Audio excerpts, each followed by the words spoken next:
অনেকে আমাদেরকে বলছে যে বাড়ির ভেতরের কুকুর মানে জ্যাককে নাকি আমরা ভালো মন্দ করে খাওয়াই। যেমন চিকেন স্যুপ, চিকেন ভাত, পেডিগ্রি, তারপরে মাছ ভাত এ সমস্ত খেতে দিই। আর বাড়ির বাইরের কুকুর মানে এই যে কালটুকে নাকি আমরা এঁটো ঝুঁটো তারপরে মানে ফেলে দেওয়া খাবারগুলো ওকে খেতে দিই।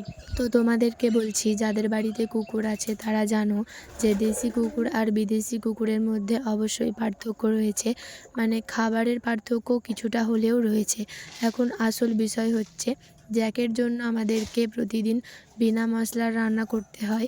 আর কালটুর জন্য আমরা যে সমস্ত খাবার খাই মশলাযুক্ত মাংস রান্না বা তরকারি যাই হোক, সেটা কালটু খেতে অভ্যস্ত ছোটোবেলা থেকেই।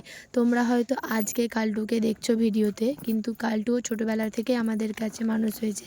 এই যে পেডিগ্রিটা দেখছো, এটা জ্যাক খায়, কিন্তু কালটুর কাছে নিয়ে গেলে ও শুকে চলে যায়। মানে ও এটা ছোঁবেই না, ও পেডিগ্রি খাবেই না। মানে জ্যাকের কোনো খাবারই কালটু খেতে চায় না, ঠিক আছে? তাই আমাদের জন্য যে সমস্ত খাবার রান্না হয় প্রতিদিন, সেই সব খাবারই কালটুকে দেওয়া হয়। আর জ্যাকের জন্য আলাদা করে বিনা মশলার রান্না প্রতিদিন করতে হয়। তাই কেউ না জেনে এত কথা বলো না। আগে জানো, আগে মানুষের পরিস্থিতিটা বোঝার চেষ্টা করো, তারপরে তোমরা যত খুশি বলো, ঠিক আছে?